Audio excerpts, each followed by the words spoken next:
Fresh from meeting in Vanuatu, Australia's Prime Minister Anthony Albanese and Chotham Napat touched down in Honiara. Thank you. Joining other Pacific leaders for the annual Pacific Islands Forum. And at the opening plenary, Solomon Islands PM Jeremiah Manele emphasized the region's growing geopolitical importance.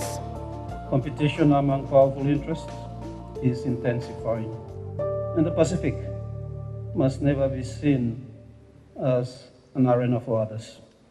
But this year's meeting has been overshadowed by power games. PIF's 21 dialogue partners, including the US and China, were blocked from attending by Mr. Manele. In an interview with the Australian, Solomon Islands opposition member Peter Kenny Lauria Jr. claims China was behind the move intended to exclude Taiwan. In Honiara, we have a government that's clearly bent the knee to Beijing. Similar sentiments were echoed by Palau's President Surangel Whips Jr., who said China was working to erode leadership, disrupt vital services, and weaken confidence in government in Palau. We must help our people understand because of our location, we are under constant threat. I might venture to say we are already at war. But while dialogue partners might be sidelined this year, it hasn't stopped them from engaging. In true Pacific fashion, a gift-giving contest between China and Australia saw fleets of vehicles provided for transportation. China giving 40 SUVs, Australia handing over the keys for 61 vehicles.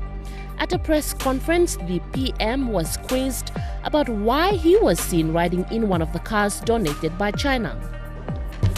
It's a car. Cars get you from A to B. I also had the chance to ask him about a deal Australia had signed with Nauru to resettle hundreds of people who were previously held in immigration detention. For us in the Pacific, family means respect, equality and openness. Why is Australia continuously using its Pacific family as a dumping ground or prison island? Not at all. That's, with respect, that's disrespectful of Nauru. This is an agreement between the sovereign government of Australia and the sovereign government of Nauru that is in both of our countries' interests. Thanks. It's been a big week out of Solomon Islands' capital of Honiara, and joining me to take a deep dive into these events is our Foreign Affairs reporter, Stephen Gidgets. Dizzy, how are you? Good. Thanks for having me, Chrissy. Well, look, the Pacific Islands Leaders Forum meeting, it's a first for me, but I gather from what I've heard, it's almost like your Disneyland. I do have a soft spot for this meeting. It's a fascinating event. This one has been no exception. Yes, and look, tell us a little bit about what's different this time around at this meeting. Leading up to it, we did see a few controversies here and there, but what's different this time around?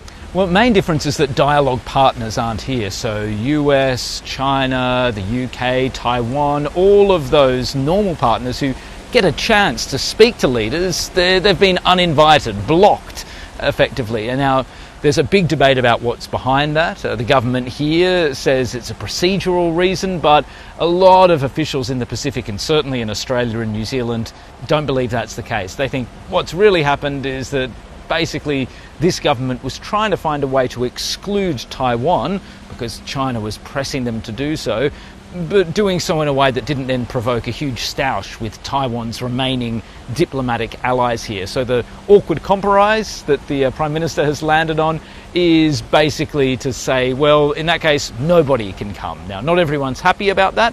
Some partners say it's a big missed opportunity. They could provide more money for things like climate finance if they're here, but Solomon Islands has stuck to its guns, and so far, I mean, most dialogue partners, as far as we can tell, have stayed away. They've respected that call. So that's, in the circumstances, probably a good an outcome as you could hope for. And we know that the Australian Prime Minister may have been a bit disappointed not to put his signature on the Nakamala agreement, but has he had better luck with Fiji? Yeah, so Anthony Albanese did suffer a bit of a blow when he went to Vanuatu, hoping to sign this huge Nakamala agreement on climate security, security more broadly. Australia hasn't given up hope on landing this. It thinks it can still land it, but for the moment it is sort of just hanging in the breeze a little bit. But you're right, Australia did have a bit more luck with Fiji, and today or earlier this week it announced that it was going to start security treaty negotiations with Fiji. So if it can land that agreement, that's another big win for Australia as it tries to build up this big web of agreements with Pacific Island nations to entrench its own sort of strategic interests, but also, importantly, to try and block out China from sensitive infrastructure as well as from the security and policing space. And is there anything else major on this week's agenda? Yeah, almost too many things to go through, but just a couple of things quickly. On climate change, we saw the Pacific Resilience Facility effectively ratified through a treaty and established. That's a big deal for the Pacific because that's their own body that they own and control. And they say if you set up a body like that, then you're going to be able to access the climate finance you need more quickly and easily.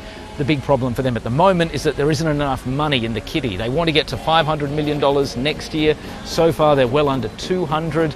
Now, the Pacific's optimistic it can really scale that up, but it might be a heavy lift in the short term.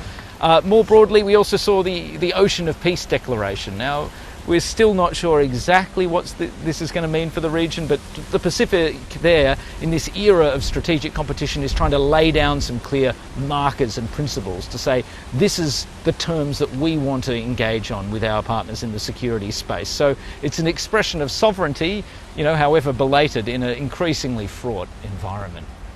Indeed. And look, Palau will host next year's Pacific Leaders Meeting. It's still a long way to go, uncertain which leaders will attend, but one thing for certain is our Foreign Affairs reporter Stephen Gidgets will be there.